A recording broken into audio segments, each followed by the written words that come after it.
Salut et bienvenue sur The Inner Journey, le podcast qui veut bousculer les consciences, parler aussi bien de spiritualité que de problèmes sociétaux, tout cela pour t'accompagner sur la voie de ton dharma et retrouver ton pouvoir.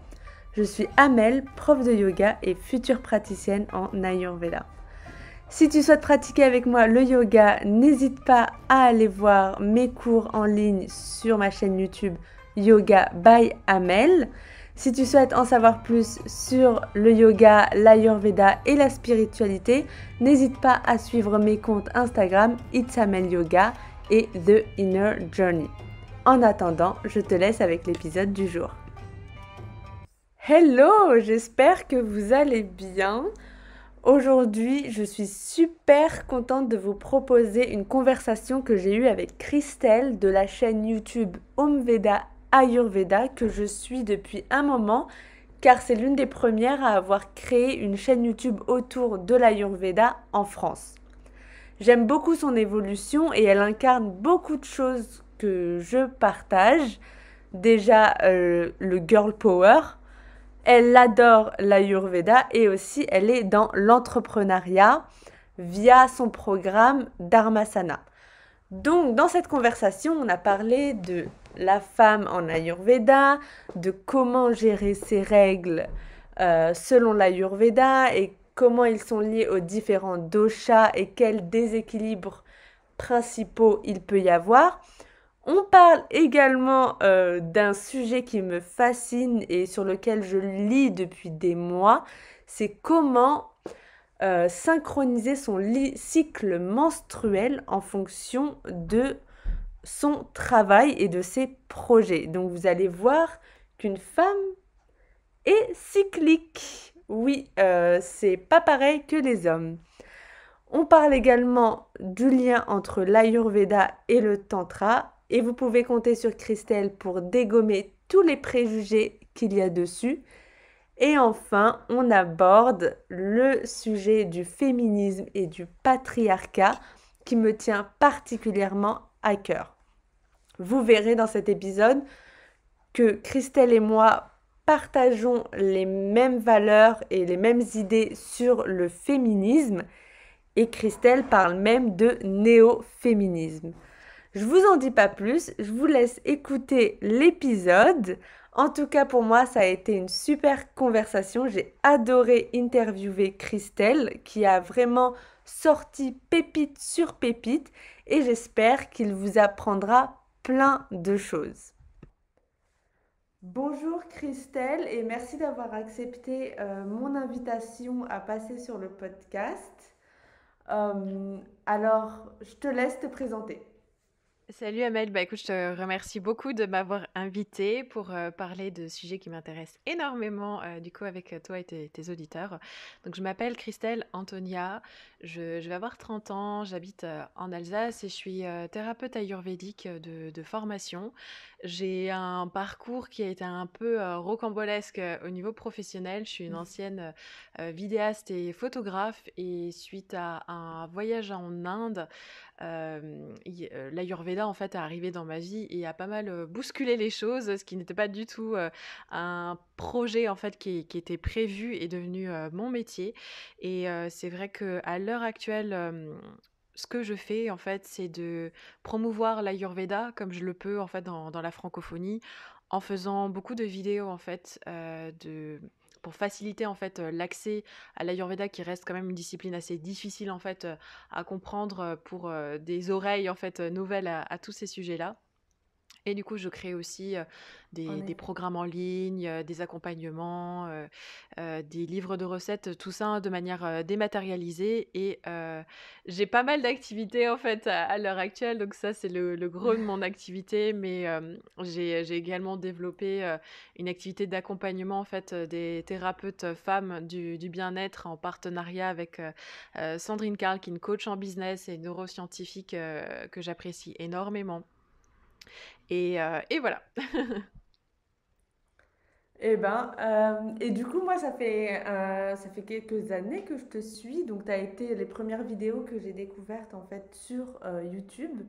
Mhm. Et je voulais te demander comment t'en es arrivé à te spécialiser plus ou moins sur l'Ayurveda pour les femmes et l'entrepreneuriat ensuite. Bah écoute, en fait, c'est pas quelque chose que j'ai cherché. Je suis quelqu'un qui se laisse vraiment guider en fait par la vie, par ma curiosité, par rapport au fait de tomber amoureuse de mes projets. C'est vraiment comme ça que je fonctionne. Et je suis arrivée vraiment plus à parler pour les femmes déjà d'un constat qui était que sur ma chaîne, bah oui, c'était une écrasante majorité de femmes qui me suivent.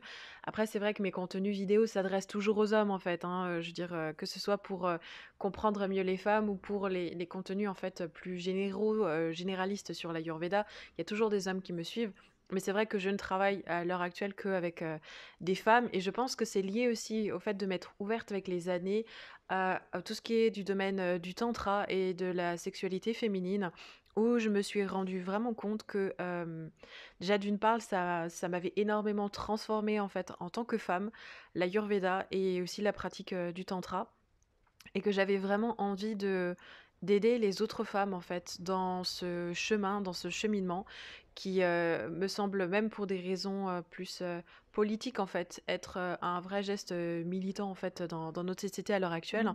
Et par rapport à l'entrepreneuriat, j'ai envie de dire c'est mon tempérament très pita en fait qui est très très sur les challenges, qui a besoin d'être enfin voilà le girl boss un peu comme ça et c'est vrai que ben, moi, pour moi, c'est une aventure incroyable, l'entrepreneuriat sur le web. Et c'est quelque chose qui me fait énormément vibrer. En plus d'être thérapeute, je suis devenue chef d'entreprise avec les années. Et, euh, et j'ai dû dépasser énormément de conceptions, méconnaissances en fait sur l'argent, sur le fait d'avoir une société, le fait de travailler sur le web, de faire du marketing, toutes ces choses-là. Et ça m'a vraiment beaucoup transformée aussi en tant que personne. Et à l'heure actuelle, ça me fait vachement vibrer en fait de transmettre ce que je sais à d'autres entrepreneurs féminines qui se lancent dans le bien-être. Parce que c'est un peu aussi ce qui fait ma marque de fabrique, si tu veux, c'est de, Mm. de transmettre en fait les grandes expériences aussi que je fais. Je me considère un peu comme un laboratoire constant et j'apprends énormément de choses et après j'essaye de transmettre en fait pour aider d'autres personnes à passer des caps beaucoup plus facilement, beaucoup plus rapidement, à faire des ponts aussi entre la tradition, la modernité, entre l'Est et l'Ouest. Voilà, c'est un petit peu mon parcours. Eh ben, quel parcours! Ben, merci d'avoir partagé avec nous. Et je me disais, comment l'Ayurveda concrètement t'a aidé sur ton chemin entrepreneurial? Est-ce que tu as des rituels, des routines? Des tonnes. Enfin, le fait de comprendre son dosha déjà dans l'entrepreneuriat, Ouais, j'imagine que c'est assez important. ouais, Enfin, en carrément. tout cas, moi, je le vis comme ça. Clairement, clairement. Mais déjà, j'ai compris pourquoi j'avais fait 2 burn-out dans le passé. euh, Mm. et de comprendre aussi mon caractère, ce qui me drive aussi, mais ce qui peut être potentiellement dangereux pour ma santé dans ma constitution ayurvédique. Du coup, comme moi, je suis pas de double constitution, je peux vraiment vite me brûler en fait avec mon feu. Mais c'est vrai que j'ai Mm. adapté énormément euh, bah, ma routine, ma manière de vivre ma vie professionnelle autour de la connaissance de moi-même. C'est-à-dire, pour moi, c'est aussi ce que j'enseigne dans le programme Dharmasana, c'est le fait de suivre vraiment son dharma, sa nature profonde, et d'être dans le respect de son être, en fait. Donc, oui, j'ai énormément de rituels, par exemple, c'est quelque chose pour lequel je milite vraiment. J'essaye autant que possible de jamais travailler plus de 5 heures par jour. C'est vraiment hyper nécessaire pour moi parce que je suis sur Internet, je fais attention à Vata aussi et à des excès que je pourrais avoir face à l'ordinateur. Je prends énormément de temps à aller dehors, à me ressourcer, à prendre soin de mon énergie en fait, à manger Mm. correctement, à essayer d'avoir la vie la plus équilibrée qui soit pour ma constitution en fait, et les déséquilibres que je peux avoir tendance à avoir. Et donc oui, c'est hyper, hyper, hyper important dans ma manière de faire ce que je fais. Et à l'heure actuelle, moi je considère aussi que c'est ce qui me permet d'avoir cette énergie et cette niaque d'essayer des nouvelles choses, de me mettre des nouveaux défis régulièrement, d'essayer de sortir de ma zone de confort. Je pense vraiment que j'y arriverais pas si j'avais pas l'hygiène de vie que je me suis créée avec les années. Mm. Et du coup, est-ce que tu peux nous présenter un peu comment les différents doshas se comportent dans l'entrepreneuriat? Ah, J'imagine que mais oui, ce oui, serait oui, vraiment bien sûr. intéressant de savoir. Oui, oui, oui, mais en fonction des dominantes. Alors là, je vais vraiment juste parler de dominantes. On va pas Oui, rentrer dans, oui, dans oui, trop de détails. bien évidemment. Mais les entrepreneurs Vata sont vraiment des personnes qui vont beaucoup se disperser en fait. Ah, ça, c'est C'est leur moi. principal problème, ça Mm. va être la dispersion, la difficulté à se focaliser sur un projet et à le mener à terme aussi. Par contre, c'est vrai que c'est des entrepreneurs qui ont tout à gagner à être en connexion avec d'autres personnes, à faire des partenariats, à travailler au sein d'équipes en fait sur des projets où on est en équipe. Donc ça peut être même chacun indépendant de son côté, hein. Les Vata vont être très doués pour organiser des retraites, des séminaires, des choses en fait qui vont connecter les gens entre eux. En plus du fait d'être des personnes qui sont très créatives. Mais du coup, les entrepreneurs dominants de Vata doivent soit trouver des personnes à qui déléguer les tâches en fait du quotidien qui les font chier, soit vraiment apprendre à se rééquilibrer, à se cadrer, à se centrer énormément. Les entrepreneurs à dominante Pitta, c'est ceux en fait qui vont se mettre une pression monstre, qui vont vraiment se mettre des objectifs, de vouloir tout le temps se dépasser, de vouloir toujours aller plus loin, plus fort.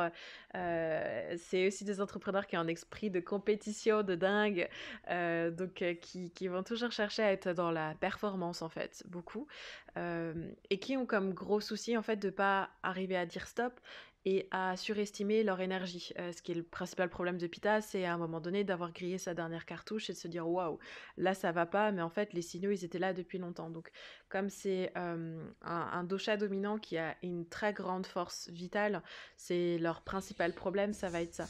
Mais du coup, c'est aussi des bonnes personnes qui vont pouvoir déléguer aussi énormément de choses à partir du moment où c'est bien de se mettre des challenges, mais de commencer à déléguer pour perdre un peu de charge de travail, c'est quelque chose qui va faire beaucoup de bien à Opita, en plus du fait d'avoir beaucoup de pratiques à côté, de recentrage et de canalisation de leur énergie.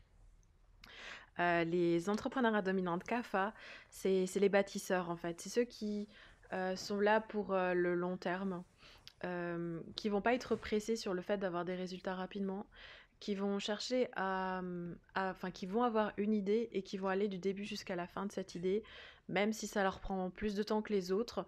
Euh, Quelque part, ils vont être plus performants dans le sens où ils vont bâtir en fait la maison de manière logique, euh, vraiment dans les tâches du quotidien. Enfin voilà, c'est ceux qui vont pas avoir de problème forcément trop à aller faire leur paperasse, à faire la compta, à faire les choses comme ça du quotidien qui vont plus faire peur à Pita et Vata en fait. Et c'est aussi des personnes qui, dans leur manière d'approcher les choses, vont beaucoup mettre en avant l'amour en fait. L'amour et le fait de prendre soin d'eux. C'est quelque chose qui leur fait beaucoup de bien et pour lequel ils sont très doués. Mm. C'est vrai. Je- Ouais. Et du coup, on va embrayer sur le fait que les femmes ne sont pas forcément linéaires, Ouais. qu'elles ont des Mhm. cycles et que c'est assez important de le prendre en compte dans sa vie de femme déjà Ouais. et aussi dans sa vie d'entrepreneur. Du coup, j'aimerais beaucoup que tu nous expliques bah, les différentes phases des cycles et au bout d'un moment bah, de comment on peut vivre nos règles de meilleure manière. Alors, c'est très juste ce que tu dis, en fait, c'est que vraiment juste pour refaire une petite parenthèse sur le monde entrepreneurial et la sphère professionnelle, et en fait, au final, ça s'applique à toutes les sphères de la vie pour les femmes quand même. On est dans une société où on connaît principalement la polarité masculine dès s'agit de passage à l'action, en fait. Euh, et quand on est une femme, qu'on soit prof de yoga, thérapeute, qu'on travaille dans l'immobilier ou Dieu seul sait quoi, on reste une femme avant tout et on vit des cycles qui sont différents des hommes. Et ça, c'est une des choses pour lesquelles vraiment j'essaye de diffuser un message, c'est que les femmes entrepreneurs et les femmes tout court n'ont pas à essayer de devenir des hommes en fait. C'est comment dire, c'est une question de respecter sa nature profonde. Euh, Oui, j'ai l'impression que le féminisme, il a un peu failli dans mais moi, ça. je suis dans une démarche néo-féministe en fait, qu'on laisse les femmes être des femmes Mm. et qu'on laisse les mecs être des mecs en fait. Et, Voilà. et je sais que c'est plus difficile du coup en arrêtant d'essayer de lisser le masculin et le féminin pour en faire un truc neutre, c'est plus difficile parce que c'est accepter les différences. Et les différences entre les hommes et les femmes, elles sont très fortes en termes de fonctionnement physiologique, mais aussi en termes de comportement, d'émotion, de toutes ces choses-là. Oui, on est hyper différents et c'est pas facile du tout de rentrer en relation avec un être de la même espèce mais qui est si différent que soi. Mais c'est pas pour autant qu'il faudrait lisser tout le monde dans le sens où je suis pour Mm. une forme d'équité, dans laquelle on reconnaît aussi qu'on est totalement différents. Et les femmes ont des phases très courtes, des cycles très courts de à peu près 28 jours, là où les hommes ont des cycles beaucoup plus longs en fait. Les hommes sont dominés par le soleil, là où les femmes sont dominées par la lune. Et dans ces phases lunaires, on a 4 grandes phases hormonales chez une femme. On a une phase menstruelle, on a une phase préovulatoire, on a une phase ovulatoire et on a une phase prémenstruelle. Ces 4 phases-là, hormonalement, il y a des choses différentes qui se passent dans le corps d'une femme. C'est moins flagrant pour les filles qui sont sous contraception chimique.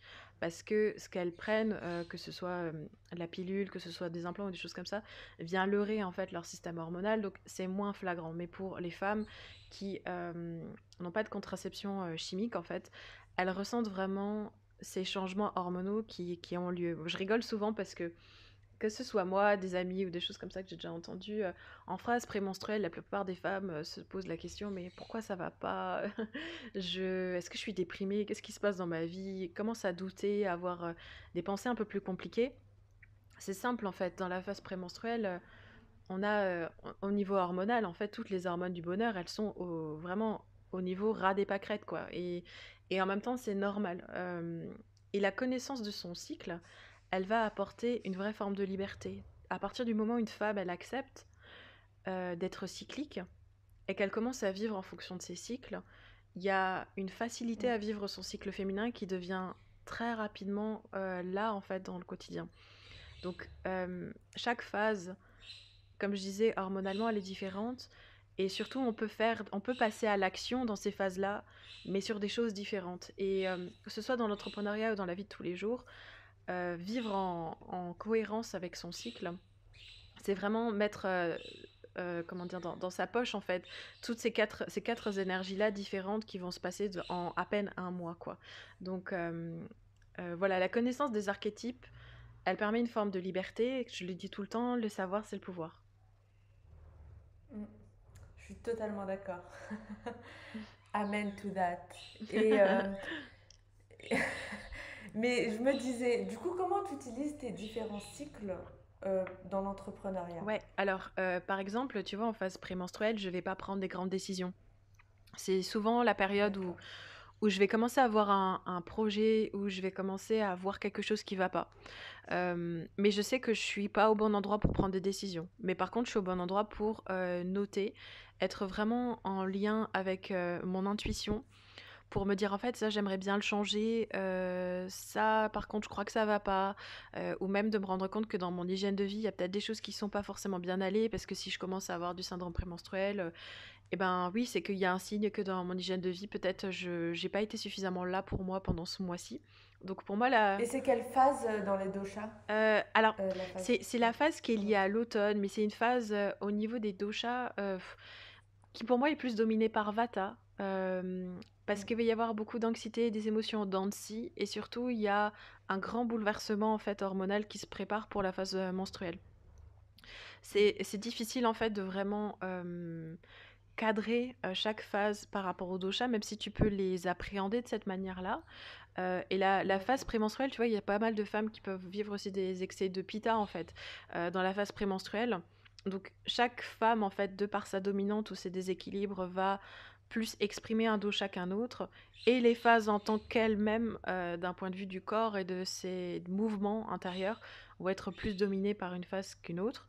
La phase menstruelle, d'un point de vue plus des archétypes, elle va plutôt correspondre à l'hiver, alors que physiologiquement, on est plus dans le dosha pitta. Avec aussi Vata Ouais, qui est là. La phase préovulatoire, on est dans la construction de l'ovule, donc on est plutôt dans une phase assez kapha en fait. Donc tu vois, on peut bien sûr l'appréhender par les doshas, bien sûr, mais après il faut aussi voir les dominantes de chaque femme, parce que ça va vraiment beaucoup influencer ça.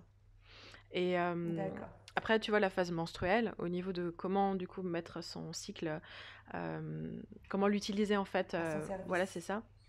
C'est une phase de repli, d'intériorité, et aussi c'est une phase de canalisation en fait, canalisation créative. C'est là où on va avoir les grandes idées en fait. On va commencer à ressentir si on est vraiment dans cette énergie oui, de canal. Il y a beaucoup de choses qui peuvent arriver dans la phase menstruelle. Sachant aussi que c'est un grand conseil que je donne à toutes les femmes de vraiment se foutre la paix les 2 premiers jours de leur saignement, parce que ça va vraiment avoir une grande influence sur tout le reste du cycle. La phase préovulatoire, c'est la phase où on rentre dans l'action en fait.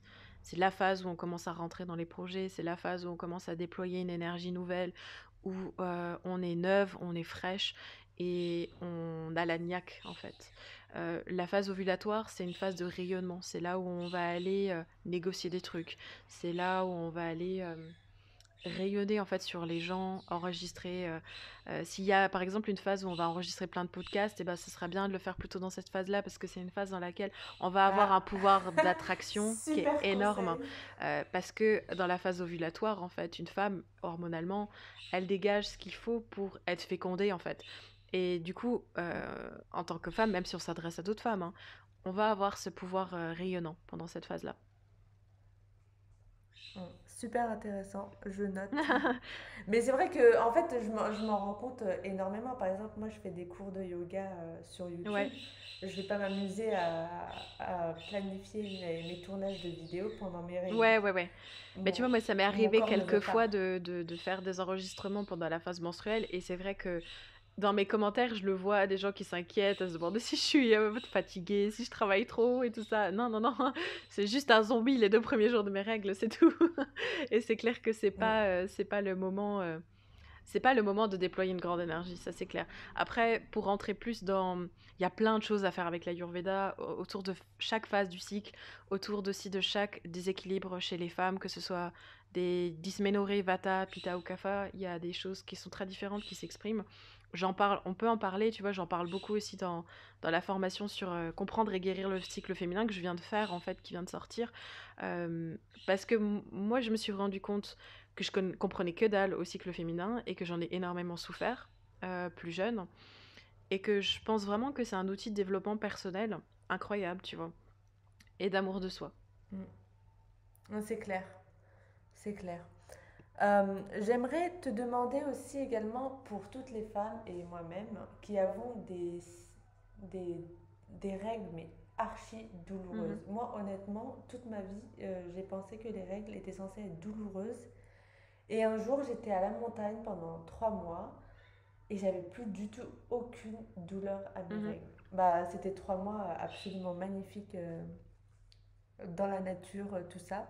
Et du coup, bah, je me suis rendu compte qu'en fait, c'était possible d'avoir des règles non Mhm. douloureuses. Est-ce que tu aurais des conseils concernant Ouais, ouais, carrément. bah, comment arrêter les douleurs? Carrément. Alors après, les douleurs, elles sont pas forcément pareilles en Oui, fonction évidemment. des dominantes. Un Du coup, tu peux nous oui, dire un oui, peu? oui, oui. Du coup, les dysménorrhées, les difficultés liées aux règles, euh, on peut les... Alors, forcément, il y a toujours un déséquilibre Vata dans l'affaire, mais il y a des caractéristiques qui sont plus Vata, d'autres plus Pitta et d'autres plus Kapha. Les femmes Vata, c'est celles qui vont vraiment, ou qui ont un déséquilibre Vata, ça va s'exprimer surtout avant les règles, avec un SPM assez compliqué, avec des crampes vraiment violentes. Souvent, il y a la constipation, il y a des insomnies, il y a de l'agitation mentale aussi qui va avec, il y a du gonflement abdominal qui s'exprime. Chez Pitta ou les déséquilibres Pitta, ça va être une douleur, mais plus liée à de l'inflammation en fait. Il y a de la congestion, il y a de l'inflammation. C'est des femmes aussi qui vont avoir beaucoup de bouffées de chaleur au tout début des règles très abondantes, euh, et une forme d'irritabilité, de colère en fait qui est comme ça, qui est très intérieure.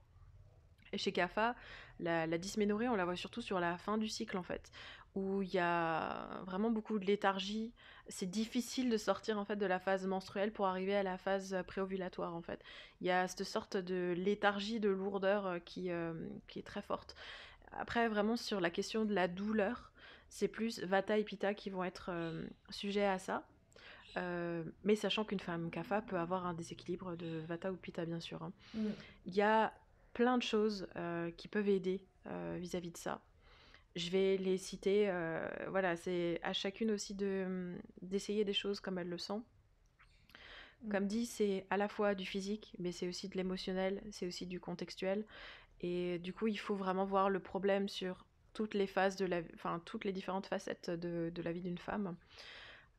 Quand tu parles du fait que tu étais à la montagne pendant 3 mois, pour moi, il y a une première chose qui est très facile à voir là-dedans, c'est que le temps des règles, il doit se vivre comme un temps de repli, un temps de retraite et un temps où on se coupe du monde. Je sais que c'est pas facile pour les femmes qui doivent aller au bureau, mais c'est une question aussi de positionnement intérieur, de se promettre à soi-même et de le faire, que au moins les 2 premiers jours, voire les 3 premiers jours du cycle, on va se foutre la paix et on va envoyer chier les gens qui nous en demandent trop. Et se recentrer vraiment que sur soi. Et c'est un moment où la femme, elle est en, elle est en conscience et en connaissance très profonde avec elle-même. C'est pour ça que je parlais d'une période de canalisation très forte. Mais celle-là, elle est accessible qu'à partir du moment où on reste dans son énergie de la femme qui est en train de saigner, en fait. Et c'est un archétype très très puissant. Dans les archétypes, on l'appelle la sorcière, quoi. Donc, c'est pour te dire à quel point il y a une puissance qui est très forte. Dans les milieux du chamanisme, par exemple, on exclut les femmes qui ont leurs règles parce que leur énergie, elle est tellement puissante qu'elle viendrait perturber tout le monde, quoi. Et pour moi, c'est aussi un... Ah, du coup, je vais Ouais, rebondir parce que moi, j'ai un peu voyagé en Asie et à chaque fois, bah, j'étais dans des communautés où les femmes, elles étaient bah, mises à l'écart quand elles avaient leurs ouais. règles. Et j'ai entendu plein de commentaires Mais c'est pas d'occidentaux me sexiste du disant tout, et que... ça encore, c'est une question de féminisme un peu trop simple, en fait, de penser que c'est sexiste de faire ça, mais... par exemple, dans les traditions amazoniennes que je connais un peu plus, les femmes, oui, vont être mises à l'écart pendant les règles parce qu'en fait, elles ont un pouvoir qui est énorme et qui peut perturber tout le monde. Et c'est pour le bien de tout le monde, à la fois des femmes et qui ont leurs règles et des autres genres de la communauté. C'est vraiment pour ça, c'est plus une question d'équilibrage, en fait, de reconnaître qu'une femme, quand elle a ses règles, elle n'est pas sale, hein. C'est juste qu'elle est dans cet archétype de sorcière hyper puissant et que on peut pas enfin c'est quelque chose qui se mélange pas avec les énergies de tout le monde là comme ça, quoi. Donc pour moi vraiment le fait de bien vivre sa phase menstruelle, c'est aussi de se voir comme une femme puissante qui saigne au début de son cycle et de se créer son cocon en fait de bien-être. Donc par rapport aux douleurs, les bouillottes ça marche hyper bien. Utiliser l'huile de ricin en application sur le ventre, ça marche très bien aussi. Euh, mais il faut pas faire des choses que pendant ces règles. Il faut faire des choses sur le reste du temps du cycle. La qualité du sang, en fait, elle va dépendre vraiment de comment on se traite tout le reste du mois. Donc, si on a mal mangé, si on n'a pas eu un minimum d'hygiène de vie, de régularité, forcément, on va voir cet excès de vata au moment du saignement.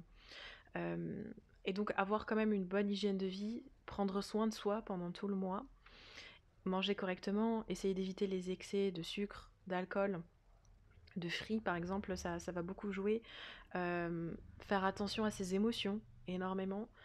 S'il y a beaucoup de colère qui est retenue, bah ouais, on va avoir un foie chargé, donc bah, les règles, elles vont être, va y avoir beaucoup plus de flux, il va y avoir beaucoup plus d'inflammation, des choses comme ça. Euh, Qu'est-ce que je pourrais encore dire d'autre par rapport au fait d'avoir ces règles, oui, il y a une question de reconnexion aussi avec son premier chakra, enfin c'est les 2 premiers chakras en fait, sur l'ancrage. Est-ce que je me sens ancrée? Est-ce que je me sens en connexion avec le fait d'être une femme? Est-ce que je m'accepte en tant que femme? Est-ce que au niveau de comment j'aborde le saignement, est-ce que j'utilise des tampons? Est-ce que j'utilise une cup? Quel est mon rapport aussi à ce sang? Euh, c'est aussi la question de vivre son féminin, en fait, constamment, quoi, de se dire, ok, en fait, je suis une femme. Il y a plein de choses. Oui, En fait, un des principaux problèmes avec la féminité, c'est que c'est quelque chose de caché. Euh, le sang, il est caché dans les publicités. La plupart des femmes touchent même pas leur sang, le regardent pas, regardent même pas quelle couleur il a, sont un peu effrayées vis-à-vis de ça ou dégoûtées, alors que c'est notre corps, en fait. C'est notre corps et ce processus-là est celui qui va un jour nous permettre de faire un enfant. Donc, c'est... bien sûr, on peut en vouloir ouais, à la société patriarcale d'avoir fait des règles, un truc horrible. Mais après, c'est à nous, en tant qu'individus féminins, de se réapproprier notre corps aussi beaucoup.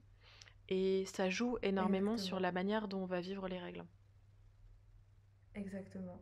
Et du coup, je voulais avoir ton avis sur le fait qu'il y a de plus en plus de femmes qui ont du mal à avoir des Oui. enfants ou qui ont recours à la PMA Mm. de plus en plus tôt. Est-ce que tu aurais un avis d'un point de vue ayurvédique ou Alors, je suis enfin, pas une spécialiste de la ouais, fécondité, je le précise tout de suite, donc je vais ouais. pas pouvoir rentrer malheureusement dans des détails de choses qui sont de cet ordre-là, où ce serait mieux si on a un vrai problème de fécondité, d'aller s'adresser à un médecin ayurvédique et Ouais, pourquoi pas évidemment. envisager de faire un panchakarma. Euh, Néanmoins, oui, bien sûr, on a des perturbateurs endocriniens, on a beaucoup de choses qui perturbent notre système hormonal. Il ne faut pas oublier aussi que le corps a sa sagesse, en fait. Euh, Si on n'a pas d'enfant, c'est aussi possible qu'on n'a pas le cadre de vie et l'hygiène de vie intérieure d'accueillir un enfant correctement. C'est pas forcément facile à entendre aussi pour pas mal de femmes, mais c'est quelque chose qui entre en ligne de compte. Euh, Notre corps, il a une sagesse en fait, et notre inconscient, il sait plein de choses. Si on est tout le temps en train de courir à droite à gauche et qu'on n'a pas un cadre de vie dans lequel nous, en tant que femmes, on va pouvoir être là pour nos enfants, ben c'est peut-être normal aussi qu'ils ont du mal à arriver, quoi. Et encore une fois, par contre, il Ouais, y a aussi vraiment une question contextuelle du stress, de la pollution, des perturbateurs de notre système hormonal. en effet. Il y a plein de raisons. Oui. J'aimerais savoir, est-ce que tu as des rituels de lune? Bah, parce qu'en fait, de plus en plus, moi je vois, parfois j'ai l'impression que c'est une mode, mais bon, c'est juste le féminin qui est en train d'émerger. C'est le fait que les femmes, elles se regroupent toujours de plus en plus entre Mhm. elles et qu'il y a énormément de rituels de nouvelle lune, pleine lune, pas toujours exclusivement féminin. Est-ce que tu penses que c'est une manière de guérir, enfin d'amener le féminin sacré? Alors, Et oui. toi, comment tu l'utilises? Mais moi, c'est vrai que j'ai été dans les cercles de femmes et des choses comme ça depuis de nombreuses années. Donc, je suis arrivée à me reconnecter au fait d'être une femme grâce à ça.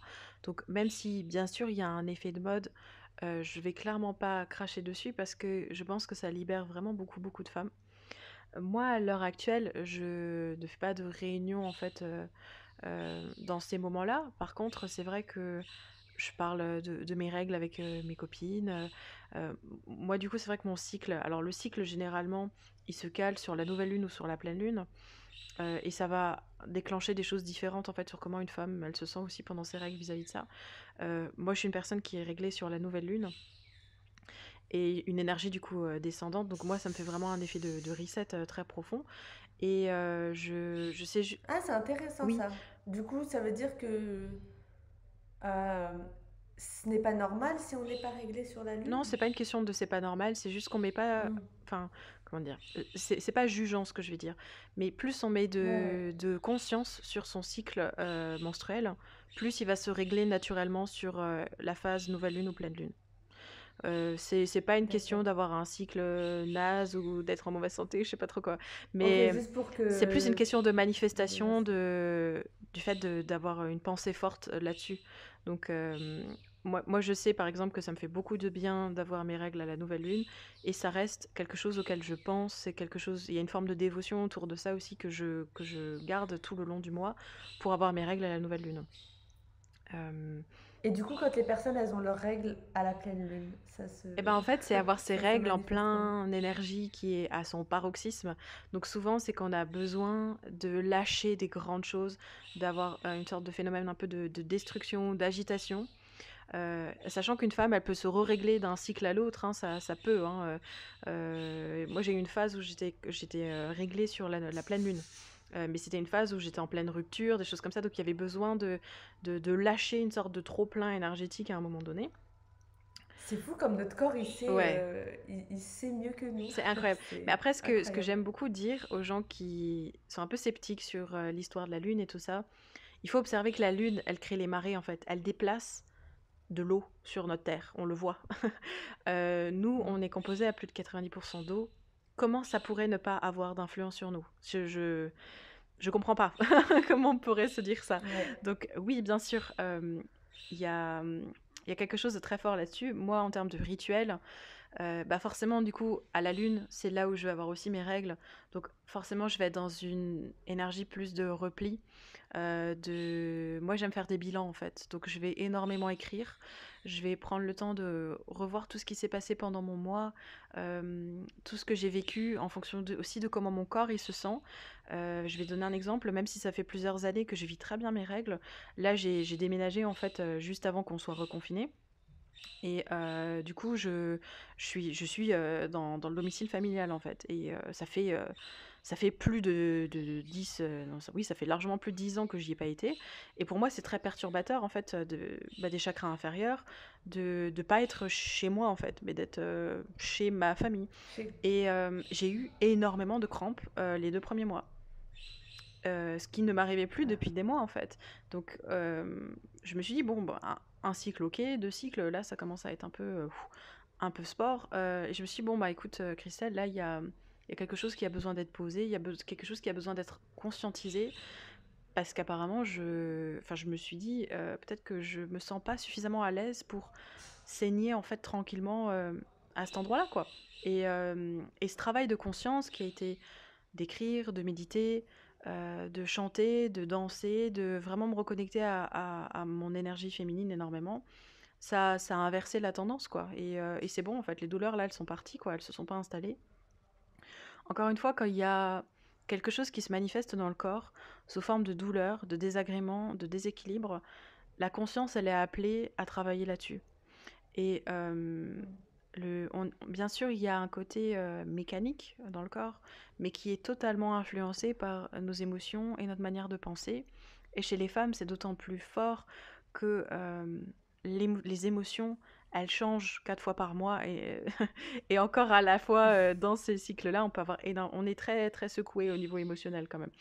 Euh, et de mettre de la conscience sur tous ces processus-là, c'est vraiment ce qui nous permet de rayonner en tant que femme. En tout cas, moi, j'en suis vraiment persuadée. Ouais, bah je suis totalement d'accord.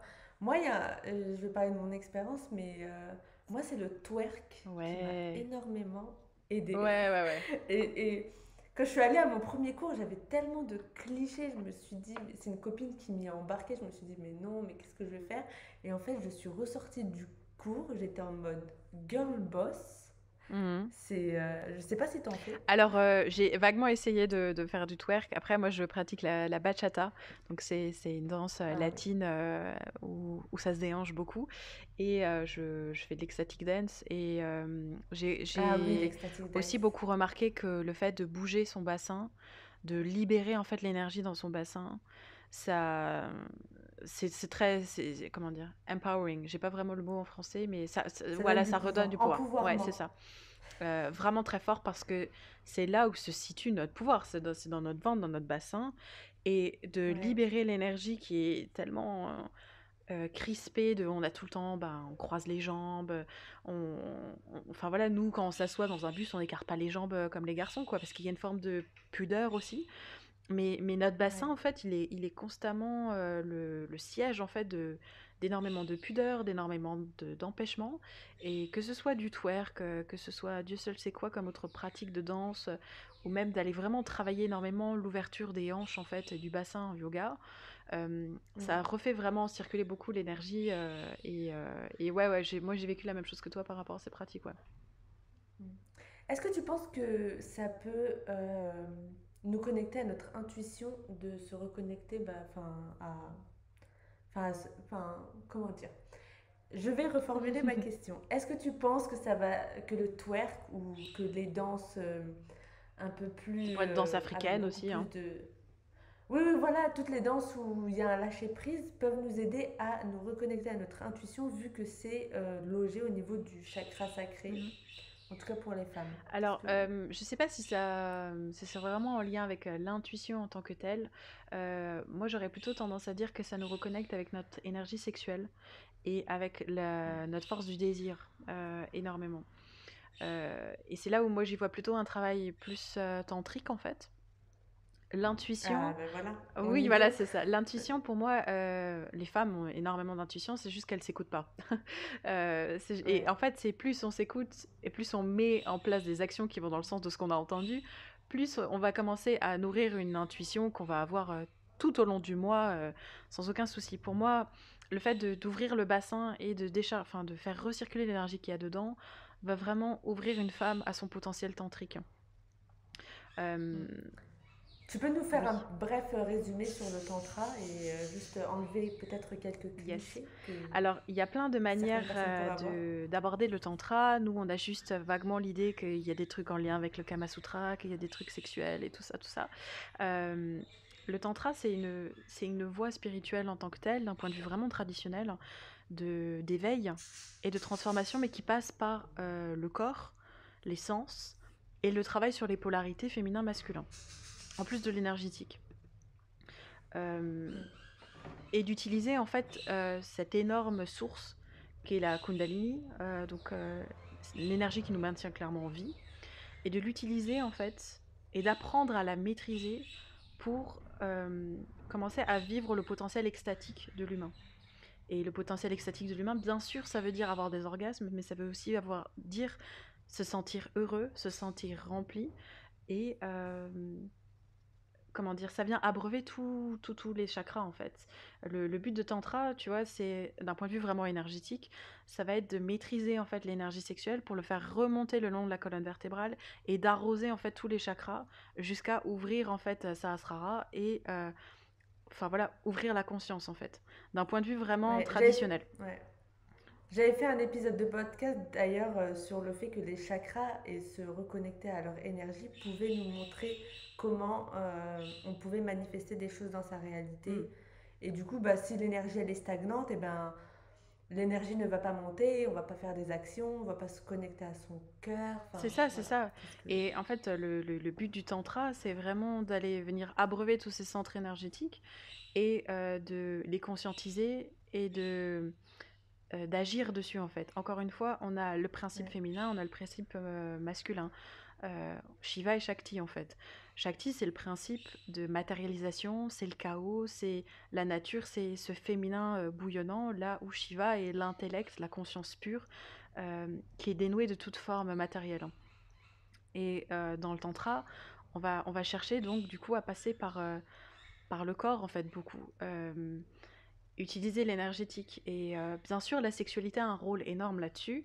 Pourquoi? Parce que déjà, d'une part, eh ben, ça permet tout simplement de travailler le masculin et le féminin en les imbriquant ensemble, en fait, et de travailler sur cette énergie-là.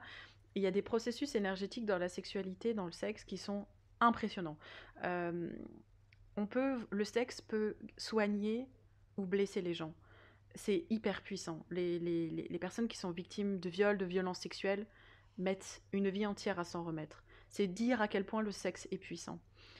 Mais le sexe peut aussi soigner et éveiller une conscience, comme jamais. Ouvrir le cœur, venir lâcher et déposer en fait toutes les blessures d'une personne et l'ouvrir à la joie de vivre et d'exister en fait. La sexualité a ce pouvoir-là en fait. Euh, et pour moi, le tantra est intéressant à l'heure actuelle pour les femmes. Déjà d'une part parce que c'est une discipline en fait qui cherche à... L'idée c'est pas non plus de tout excuser, de dire j'en sais rien, faites des partous tantriques ou je sais pas trop quoi, mais c'est d'accepter en fait que le désir est quelque chose de sain, que l'énergie sexuelle est quelque chose de sain. Dans le tantra, on considère que le désir est à l'origine de tout ce qui se passe dans le monde. Euh, Quand on va voir une personne, je sais pas, sur scène, chanter, dégager un magnétisme, c'est son énergie sexuelle en fait, là qu'on est en train de ressentir. Mm. Euh, et elle est hyper importante. Et le fait pour une femme de se reconnecter à ça, c'est énormément de guérison. Je sais pas si tu veux que je rentre plus dans d'autres détails, n'hésite pas à me poser des questions. Mais du coup, en fait, là, tu parles d'un point de vue sexuel, mais il y a aussi... Est-ce que tu penses aussi au désir, mais par exemple, un rêve qu'on aimerait manifester dans Mhm. sa vie? Mais c'est la même Est-ce chose. qu'ils sont... C'est la même Ouais, chose en ok. fait. La manifestation et le désir sexuel sont exactement la même chose. D'accord. Ok. Et du coup, comment tu utilises le tantra dans ta vie d'entrepreneur et ainsi que le féminin et le masculin, Mm. les énergies? Alors, pour moi, je l'utilise beaucoup à travers la pratique des yoni.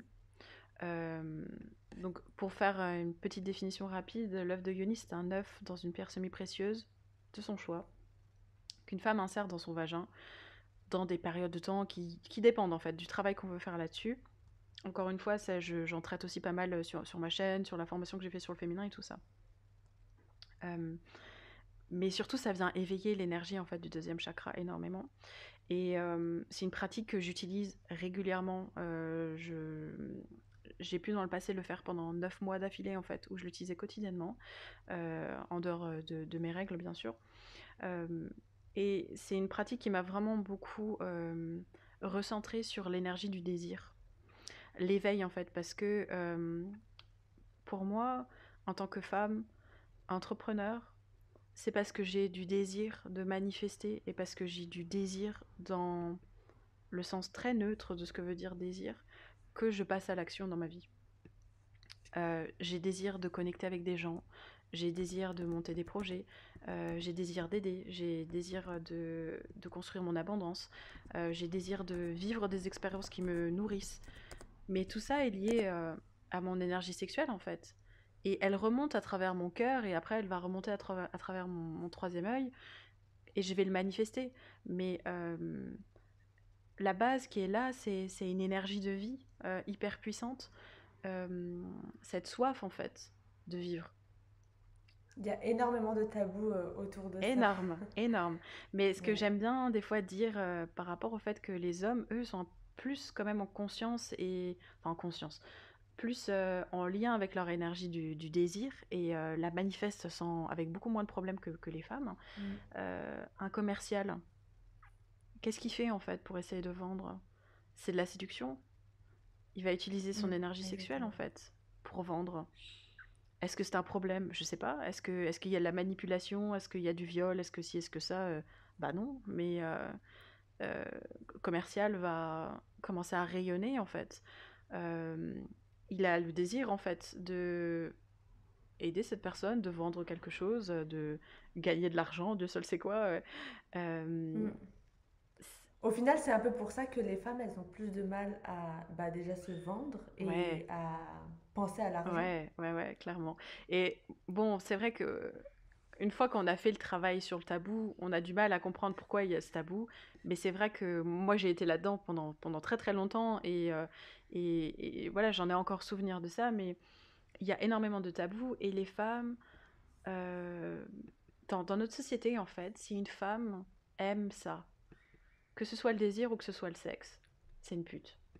Et, Ouais. et c'est affligeant à quel point ça empêche les femmes d'être elles-mêmes.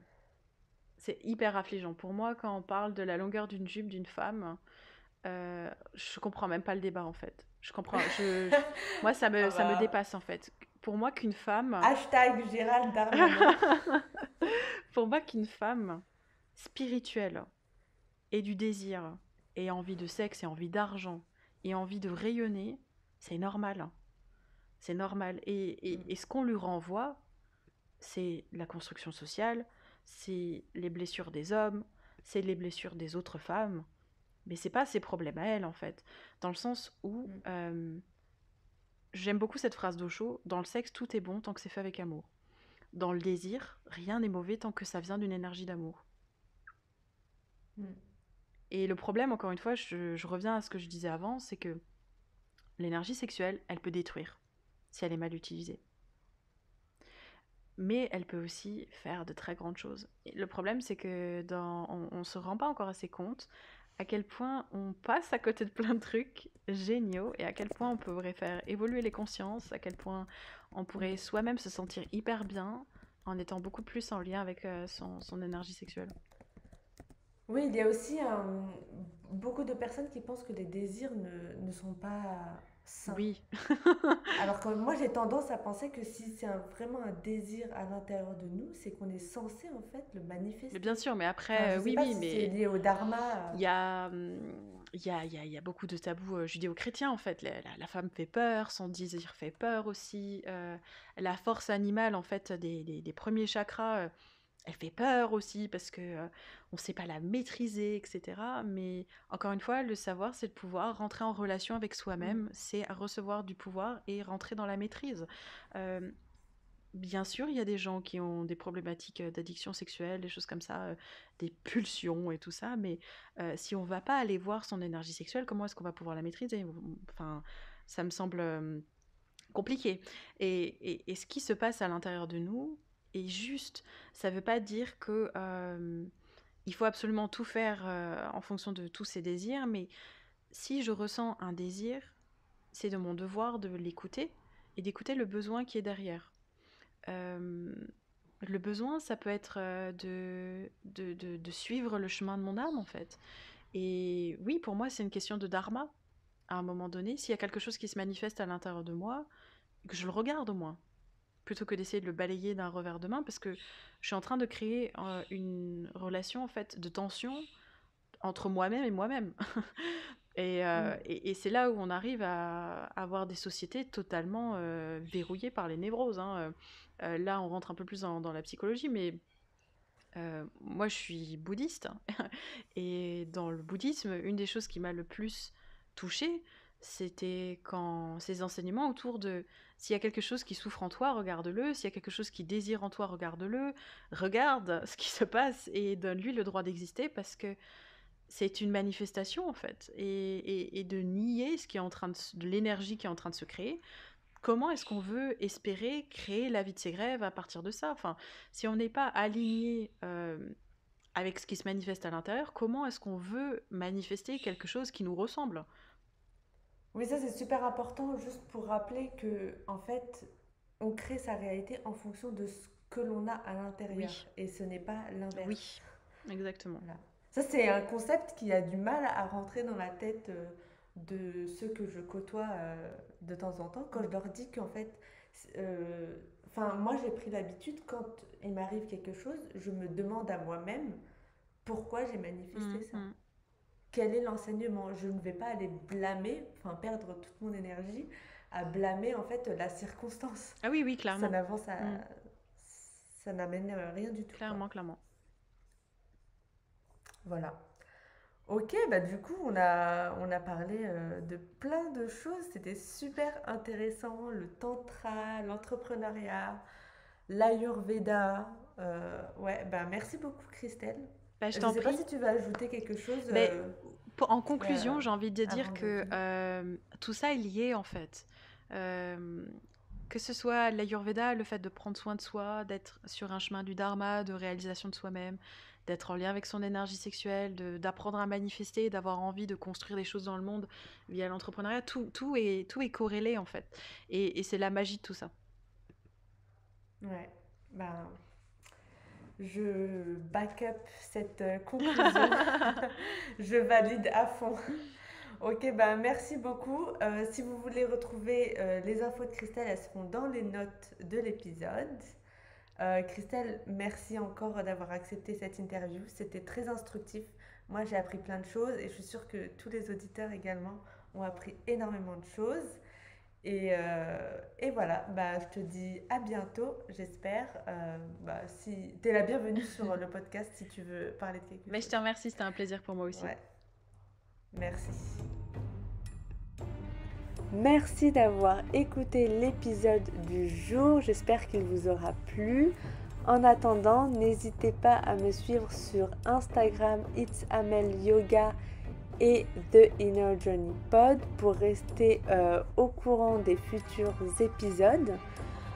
Si vous souhaitez soutenir le podcast, n'hésitez pas à laisser un commentaire sur Apple Podcast ou à le partager avec vos amis afin que ce podcast puisse avoir une très longue vie.